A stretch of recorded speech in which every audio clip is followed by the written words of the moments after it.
Good afternoon student. आज हम पढ़ेंगे बायोलॉजी में chapter 5 principles of inheritance and variations. इस चैप्टर में हम डिस्कस करेंगे इनहेरिटेंस और वेरिएशंस के क्या क्या प्रिंसिपल्स होते हैं, कि उनके क्या सिद्धांत होते हैं। ये जो चैप्टर है ये बेस करता है कि हमारे जो जेनेटिकल इन्फॉर्मेशन है कि किस तरीके से एक जनरेशन से दूसरी जनरेशन में करेक्टर्स ट्रांसफ़र होते हैं और इन करेक्टर्स के ट्रांसफ़र होने के पीछे क्या रीज़न्स होते हैं और वो क्या फैक्टर्स होते हैं जिनकी वजह से वेरिएशन आती है एक जनरेशन में और दूसरे जनरेशन में डिफरेंस होता है, तो वो वेरिएशन होती है। तो पहले इन दोनों टर्म्स को हम पढ़ लेते हैं। इनहेरिटेंस वो प्रोसेस होती है जिसके ज़रिए करेक्टर्स पेरेंट से उसके होने वाली न्यू जनरेशन में ट्रांसफ़र होते हैं, वो होती है इनहेरिटेंस। इनहेरिटेंस हेरिडिटी की बेसिस होती है, यानी कि उसका आधार। जबकि वेरिएशन क्या होता है, वेरिएशन को हम डिफ़ाइन कर सकते हैं, it is a degree by which progeny differ from their parents. यानी कि एक जनरेशन से दूसरी जनरेशन में जब करेक्टर ट्रांसफ़र होते हैं तो कहीं ना कहीं चांसेस होते हैं कि जो न्यू जनरेशन फॉर्म हुई है वो अपनी पहली जनरेशन से, जैसे कि ये पेरेंटल जनरेशन है और इससे जो न्यू जनरेशन बनी है प्रोजेनी फर्स्ट, फिर उससे बनती है यानी कि इसके ग्रैंड चाइल्ड्स प्रोजेनी 2। तो आप देखेंगे कि इन दोनों के बीच में कुछ ना कुछ डिफरेंस आपको देखने को मिल सकते हैं, चांसेस होते हैं। तो जो डिफरेंस होते हैं वो होते हैं वेरिएशंस उनके करेक्टर्स में, बिहेवियर्स में, मॉर्फोलॉजी, फिज़िकल। यही वेरिएशन धीरे धीरे जैसे जैसे जनरेशन बढ़ती चली जाती है और भी ज़्यादा बढ़ते चले जाते हैं विद टाइम। वेरिएशंस बढ़ने के चांसेस के लिए कुछ और फैक्टर्स भी रिस्पॉन्सिबल होते हैं। जब वेरिएशंस बहुत ज़्यादा हो जाते हैं तो कहीं ना कहीं एक न्यू स्पीसीज़ की फॉर्मेशन भी होती है फ्रॉम द ओल्डर वन। तो सबसे पहले इस चैप्टर में हम पढ़ेंगे G.J. मेंडल, यानी कि ग्रेगोर जॉन मेंडल के बारे में। ये एक साइंटिस्ट थे। इनका जन्म 1822 में हुआ था हेंजेनडॉर्फ, एक जर्मन फैमिली में, और इनकी डेथ हुई थी 1884 में।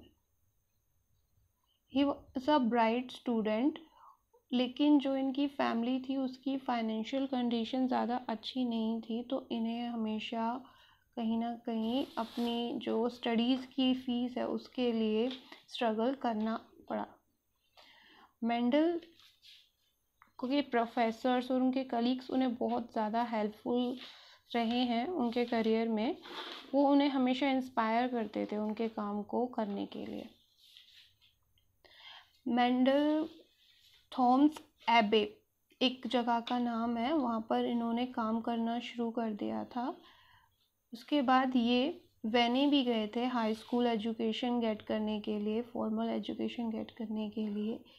ये एक टीचर बनना चाहते थे हाई स्कूल में, लेकिन उसके लिए वहाँ पर एक टेस्ट हुआ करता था, जो थर्ड टेस्ट था ओरल, वो उसमें पास नहीं हुए, जिसकी वजह से ये वापस मोनेस्ट्री आ गए और इन्होंने जो गार्डन पी थी वहाँ के गार्डन में उस पर 7 साल तक एक्सपेरिमेंट किया। 1856 to 1865 इस बीच इन्होंने अपना एक्सपेरिमेंट कंडक्ट किया और जो भी इनका कंक्लूज़न रिज़ल्ट निकला उस टाइम पर उन्होंने उस काम को पब्लिश भी कराया। लेकिन इनके पब्लिश हुए वर्क को उस टाइम पर सभी ने अपोज किया, उसका विरोध किया, किसी ने सराहना नहीं दी।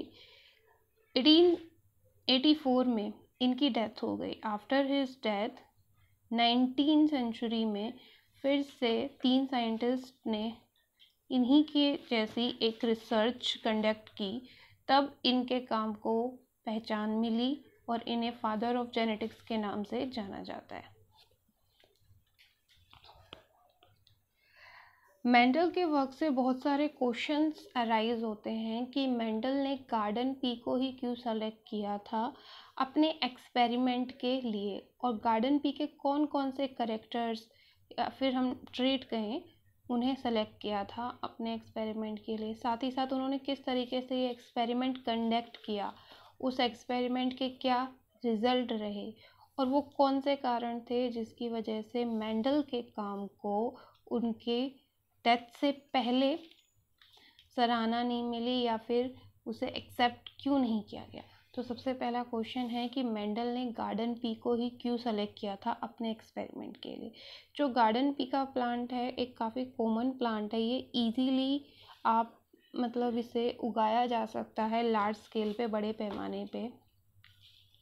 साथ ही साथ इस प्लांट में की बहुत सारी वैरायटीज़ भी अवेलेबल होती हैं जिसमें डिफरेंट डिफरेंट करेक्टरिस्टिक्स होती हैं।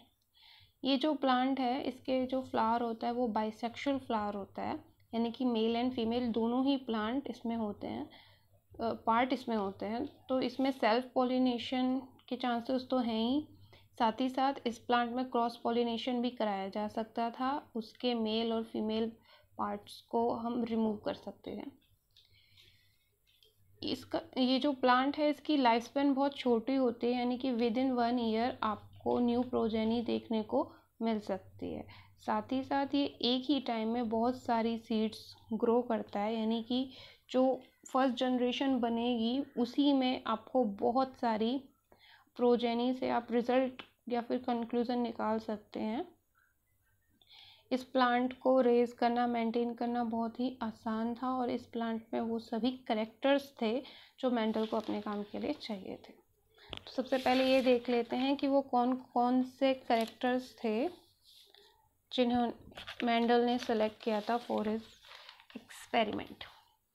तो मेंडल ने ये 7 करेक्टर्स लिए थे अपने एक्सपेरिमेंट के लिए, और सभी कंट्रास्टिंग फॉर्म में लिए थे, यानी कि एक डोमिनेंट और रिसेसिव को देखते हुए उसने टोटल 14 लिए थे। डोमिनेंट क्या होता है? डोमिनेंट वो होता है जो अपने आप को एक्सप्रेस करता है, जैसे कि डोमिनेंट जीन में आपने पढ़ा होगा, the gene which express itself in the presence of recessive gene, जो अपने आप को एक्सप्रेस करेगा। लेकिन रिसेसिव जीन कभी भी डोमिनेंट की प्रेजेंस में अपने आप को एक्सप्रेस नहीं करता है। तो सबसे पहले करेक्टर था seed shape, round wrinkled, seed का colour yellow green, flower colour violet white, pod shape full या फिर इन्फ्लेटेड भी आप पढ़ेंगे इसके लिए की जगह, कंस्ट्रक्टेड, पॉड की shape colour green yellow, flower की पोजीशन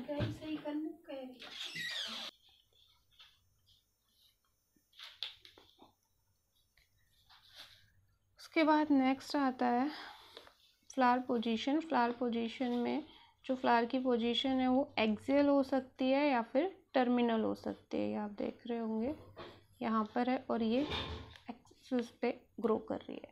फिर है स्टेम की हाइट, ये टॉल हाइट वाला प्लांट है और ये डार्क, ये जो प्लांट है इसकी हाइट वैसे ज़्यादा होती नहीं है, लेकिन इसमें भी वेराइटीज़ थी, टॉल प्लांट था और डार्क प्लांट था। तो ये डिफरेंट करेक्टर्स थे जो मेंडल ने सेलेक्ट किए थे गार्डन पी में से अपने एक्सपेरिमेंट के लिए। नेक्स्ट क्वेश्चन कि उसने किस तरीके से या फिर क्या प्रोसीजर या फिर हम कह सकते हैं मेथड फॉलो किया था अपने एक्सपेरिमेंट के लिए। तो मेनली मेंडल ने अपना एक्सपेरिमेंट 3 स्टेप्स में कंडक्ट किया था। पहला था selection of pure parent plants, second step था हाइब्रिडाइजेशन और थर्ड था सेल्फ पॉलिनेशन ऑफ F1 यानी कि जो पहली जनरेशन फॉर्म हुई उसी के अंदर उसने सेल्फ क्रॉसिंग कराई थी। तो पहला स्टेप था सिलेक्शन, जो 7 कैरेक्टर्स उसने सेलेक्ट किए थे उसमें से उसने क्या किया, एक टाइम पे एक ही कैरेक्टर लिया था मेंडल ने, उस कैरेक्टर को लिया और उसका प्योर फॉर्म लिया, यानी कि प्योर टॉल प्लांट लिया और प्योर डार्क प्लांट लिया। जैसे कि उसने हाइड्रेट कैरेक्टर लिया तो उसने प्योर टॉल और प्योर डार्क। अब जो टॉल प्लांट था, टॉल प्लांट का जो फ्लावर है इसके बाइसेक्सुअल है जैसा कि हमें पता है, तो उसने क्या किया था, जो टॉल प्लांट था उसमें से स्टेमन पार्ट को रिमूव कर दिया था और उसने डार्क प्लांट के पोलन ग्रेन्स को इसके ऊपर शेड कराया ताकि इसमें पॉलिनेशन हो सके, क्रॉस पॉलिनेशन कराया, यानी कि फिर सेकंड स्टेप था हाइब्रिडाइजेशन। जब ये दोनों अलग अलग करेक्टर्स वाले प्लांट में पॉलिनेशन हुआ तो जो न्यू स्पीसीज बनी वो हाइब्रिड थी। हाइब्रिड कब बनती है? जब दो अलग अलग प्लांट या फिर स्पीसीज, एक ही स्पीसीज के जो कॉन्ट्रास्टिंग करेक्टर्स है आपस में मिलकर हाइब्रिड बना सकते हैं। हाइब्रिड हमेशा हेट्रोजाइगस होती है। तो उसके बाद जब ये क्या बन गई आपकी फर्स्ट जनरेशन में उसने सेल्फ पॉलिनेशन कराया, यानी कि उसी में आपस में क्रॉस कराया। तो ये है आपका क्रॉस जो मेंडल ने कराया था, मोनोहाइब्रिड क्रॉस, क्योंकि उसने सिंगल करेक्टर लिया था। जब हम एक सिंगल करेक्टर या फिर सिंगल ट्रेट को लेते हैं और उसके कॉन्ट्रास्टिंग करेक्टर्स के साथ पेयर जो उसका कॉन्ट्रास्टिंग है उसके साथ क्रॉस कराते हैं, वो होता है monohybrid cross. Cross between contrasting pair of single character with in the same species, उसे हम कहते हैं मोनोहाइब्रिड क्रॉस। जैसे मान लेते हैं उन्होंने हाइट ऑफ प्लांट लिया था पहला करेक्टर, तो इसमें प्लस साइन फीमेल के लिए और ये वाला साइन होता है मेल के लिए। तो उसने पेरेंट लिया टॉल फीमेल और डार्क मेल। फिनोटाइप में हम क्या आता है? फिनोटाइप में आता है कि वो दिखने में कैसा है या फिर उसकी एक्सप्रेशन कैसी है। फिजिकल अपीयरेंस की बात करते हैं। जीनोटाइप में जीन्स आते हैं, जेनेटिकल कॉन्स्टेंट क्या है। तो टॉल के लिए कैपिटल टी, डार्क के लिए स्मॉल टी। उसके बाद गैमीट्स की फॉर्मेशन होती है मियोसिस के थ्रू, जिसके बारे में आपने 11th क्लास में पढ़ा होगा। तो गैमीट्स फॉर्मेशन के टाइम पे दोनों ही जो अलील्स है अलग अलग हो जाती हैं। ये दोनों आपस में एक दूसरे की अलील है, होमोजाइगस, ये भी होमोजाइगस है, तो ये अलग हो जाती है। तो ये हो गया फीमेल गैमीट्स और ये हो गए मेल गैमीट्स। तो इनके बीच में जब क्रॉस कराते हैं हम, ये है पन्नेट स्क्वायर जिसके थ्रू हम ये क्रॉस शो कर सकते हैं। ये ग्राफिकल रिप्रेजेंटेशन शो करता है। तो ये कैपिटल टी फीमेल के गैमेट्स और ये मेल के gametes. Capital T small T, capital T small T, capital T small T, capital T small T. तो ये हमारी फर्स्ट जनरेशन फॉर्म हुई थी। क्रॉस के बाद सारी जनरेशन जो थी वो हाइब्रिड थी, क्योंकि ये प्योर ब्रीड से मिलकर बनी है, हेट्रोजाइगस है, हाइब्रिड थी। लेकिन अगर आप देखेंगे तो इसमें एक डोमिनेंट है और इसमें एक रिसेसिव है। तो डोमिनेंट हमेशा अपने आप को शो करता है, इसीलिए सभी प्लांट्स कैसे थे? टॉल थे। ये हाइब्रिड टॉल थे, प्योर टॉल नहीं थे, हाइब्रिड टॉल थे। तो फर्स्ट जनरेशन कैसी बनी? टॉल, सारे के सारे प्लांट टॉल थे। तो इन्होंने क्या देखा मेंडल ने कि फर्स्ट जनरेशन में कोई भी डार्क प्लांट प्रेजेंट नहीं है, यानी कि फर्स्ट जनरेशन में रिसेसिव जीन्स ने अपने आप को एक्सप्रेस नहीं किया है। फिर उसने क्या किया? फर्स्ट जनरेशन के जो प्लांट्स थे उन्हीं में सेल्फ क्रॉसिंग कराई। फिर से जो एक फीमेल लिया first generation, female part plant first generation, और ये मेल प्लांट फर्स्ट जनरेशन का। फिर से गैमीट्स फॉर्मेशन हुई। गैमीट्स फॉर्मेशन के टाइम पर अलील्स अलग हो गए। हम क्रॉस कराएंगे capital T small T, capital T small T, और क्रॉस कराने के बाद रिजल्ट क्या आया? कैपिटल टी यानी कि होमोजाइगस डोमिनेंट, ये हेट्रोजाइगस हाइब्रिड, और ये होमोजाइगस रिसेसिव। अगर हम इसकी परसेंटेज वाइज देखें तो 25% प्लांट कैसे थे? टॉल थे। ये दो बार है, यानी कि 50% प्लांट कैसे थे? वो भी टॉल थे, लेकिन वो कैसे टॉल थे? ये हाइब्रिड टॉल है, ये प्योर टॉल है। हाइब्रिड क्योंकि उसमें रिसेसिव भी है, डोमिनेंट भी है। डोमिनेंट की प्रेजेंस की वजह से प्लांट टॉल है। और जो लास्ट 25% थे वो कैसे थे? डार्क थे प्लांट, ये डार्क थे। तो मेंडल ने क्या देखा कि सेकेंड जनरेशन में रिसेसिव जो है करेक्टर्स अपने आप को एक्सप्रेस कर पाते हैं, फर्स्ट जनरेशन में वो नहीं कर पाते हैं। उन्होंने एक और चीज़ नोटिस की, ड्यूरिंग द गैमेट्स फॉर्मेशन, जब गैमेट फॉर्मेशन होती है किसी भी तरह की मिक्सिंग या ब्लेंडिंग नहीं होती है, दोनों ही अलील्स अलग अलग हो जाते हैं और हैप्लॉइड सेट ऑफ क्रोमोसोम, जैसे हम कहते हैं ना कि गैमेट्स कैसे होते हैं, हैप्लॉइड होते हैं तो वो उनकी फॉर्मेशन होती है। तो टोटल अगर आप रेशो देखेंगे सेकंड जनरेशन का जीनोटाइप रेशो, तो यहाँ पर 3 तरह के जीन्स आप देख सकते हैं, 1:2:1। लेकिन फिनोटाइप अगर हम सिर्फ इनकी फिजिकल प्रेजेंस देखिए, कितने प्लांट टॉल हैं और कितने प्लांट डार्क हैं, तो टोटल जो है आपके 75%, यानी कि 3:1 आएगा इसका आंसर। 75% प्लांट टॉल है और 25% प्लांट डार्क है। ये था मोनोहाइब्रिड क्रॉस। मोनोहाइब्रिड क्रॉस जिसमें हम सिर्फ एक जीन को ही लेते हैं, एक जीन के भी कॉन्ट्रास्टिंग पेयर्स ऑफ कैरेक्टर्स लेते हैं। यहाँ पर जैसे हाइट है, हाइट की जगह कलर ले सकते हैं, शेप ले सकते हैं, सीड की कुछ भी लिया जा सकता है। तो मेंडल ने क्या ऑब्जर्व किया आफ्टर दिस एक्सपेरिमेंट जो उसने कंडक्ट किया था, कि देयर इज अ समथिंग जो पास होता है from parents to offspring through the gametes के जरिए, और उन्होंने इस चीज़ को नाम दिया था फैक्टर्स नाम दिया था। और आज मेंडल के फैक्टर्स को जीन्स के नाम से जाना जाता है। ये नाम इसको दिया था जॉनसन ने जीन्स नाम कॉइंड किया था। अपनी इस एक्सपेरिमेंट के बिहाफ पे मेंडल ने कुछ लॉज दिए थे, जिन्हें हम मेंडेलियन लॉज कहते हैं या फिर लॉ ऑफ इनहेरिटेंस कहते हैं।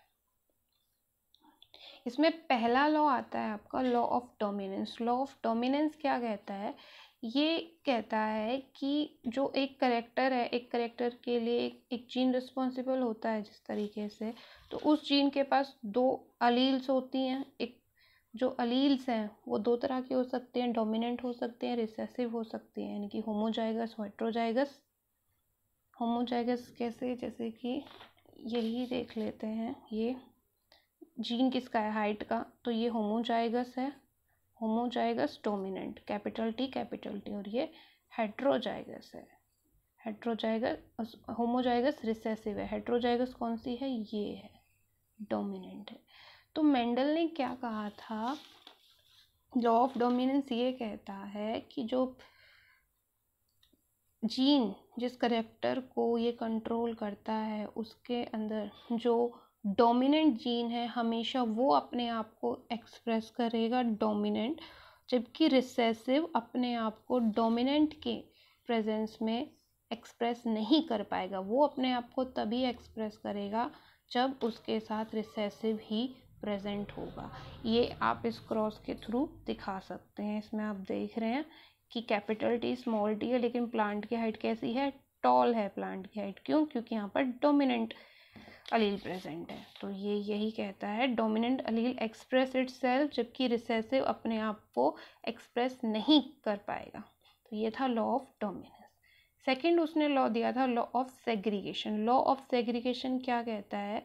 जो फैक्टर्स नाम दिया था मेंडल ने, या फिर हम कहें अलील्स जो होते हैं जीन्स के, वो अलग हो जाते हैं जब गैमीट्स की फॉर्मेशन होती है, और एक गैमीट के अंदर सिर्फ एक ही, दोनों में से सिर्फ एक ही जो अलील है वो प्रेजेंट होता है। तो इससे क्या पता चलता है? यहाँ पर किसी भी तरह की मिक्सिंग नहीं होती है, प्योरली गैमीट फॉर्म होते हैं। इसीलिए इस लॉ को law of purity of gametes कहा जाता है।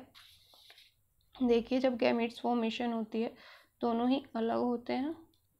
गैमीट्स की फॉर्मेशन पे कहीं भी ये साथ में ही नहीं है, नो मिक्सिंग, नो ब्लेंडिंग।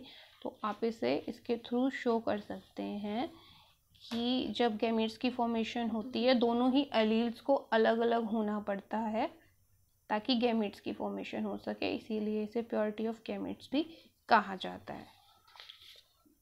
तो ये थे law of dominance and law of segregation. ये मोनोहाइब्रिड क्रॉस से रिलेट करते हैं।